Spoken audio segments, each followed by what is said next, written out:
Allô tout le monde, j'espère que vous allez bien. Moi ça va super bien comme d'habitude et aujourd'hui je vais vous parler de À bout de souffle de Jessica Saint-Jean, un roman qu'il faut absolument lire.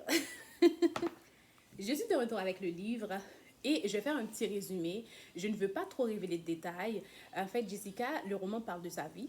Elle a écrit le roman en fait, dans le temps qu'elle a passé à Port-au-Prince. Elle va parler des quartiers, en fait, de comment elle a grandi, de son enfance dans les quartiers de Port-au-Prince et tout ça. Mais ce roman-là, c'est un roman qui mérite littéralement d'être étudié. Pourquoi? Parce qu'elle aborde des thèmes dans ce roman qui méritent vraiment qu'on prenne une tasse de café puis qu'on en discute. Déjà, dès les premières pages du roman, elle dit que sa mère lui disait souvent: t'es tellement laide que tu ressembles à ton père. Souvent, je pense qu'il y a certains parents qui ne se rendent pas compte. Il y a des choses qui sont normalisées dans la société haïtienne qui n'ont pas lieu d'être. Souvent, les enfants manquent de confiance à cause de leurs parents, à force de se faire comparer à leurs soeurs, à leurs frères. C'est pour ça que les enfants commencent à développer beaucoup de manque de confiance. Ça, c'est le premier sujet qu'on devrait peut-être élaborer là-dessus. Deuxième chose que j'ai trouvé tellement important, c'est le fait que son père, ils ont normalisé la violence faite aux femmes. Son beau-père la battait. En fait, son beau-père battait tout le monde. Les enfants ainsi que la mère. Elle en a parlé aussi, puis ça a été tellement difficile pour elle. Même que le père avait un nom dans le quartier, il était reconnu dans le quartier comme le batteur. Donc, ça, c'est un roman qui m'a fait beaucoup réfléchir sur la société en général, à quel point des fois on normalise des choses qui ne sont pas normales. C'est pas normal qu'une femme se fasse battre régulièrement et que les gens n'osent rien dire parce que c'est la norme, c'est comme ça. Faut pas que tu rentres dans les affaires de couple, donc c'est comme ça, la maman va se faire battre, mais tout le monde sait que la mère se fait battre, mais personne ne dit rien parce que bon, lui, c'est ça, il est comme ça. Il est un batteur de femmes et c'est tout. Donc ça, c'est pas normal. Ça, c'est deuxième conversation qu'on devrait avoir.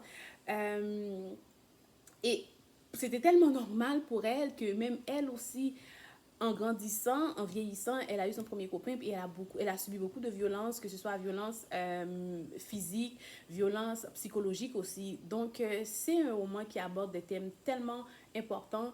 Un roman que j'ai aimé lire, un roman que j'ai dû prendre une gorgée d'eau froide par moment, mais c'est un livre qui se lit tellement bien parce que je crois que les sujets sont poignants.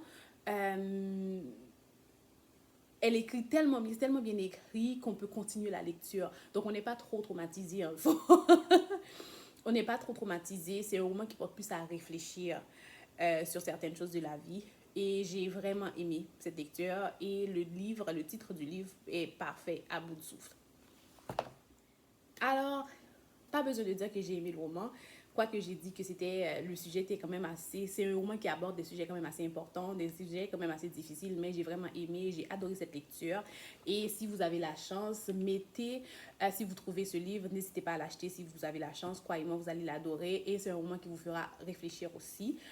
Alors, c'était tout pour moi. Donnez-moi un beau pouce en l'air si vous avez aimé. N'hésitez pas à me faire des suggestions de lecture.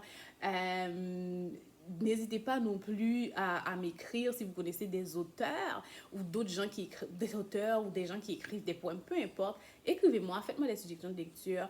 Et je tiens à remercier toutes les personnes qui se sont abonnées à ma chaîne. Croyez-moi, ça fait chaud au cœur. Je le dis tout le temps. C'est pas facile de faire du montage pour, pour YouTube parce que ça prend beaucoup de temps. Mais honnêtement, quand je vois qu'il y a des gens qui s'abonnent, quoique je ne suis pas très régulière, ça fait vraiment chaud au cœur. Ça me donne le courage de continuer.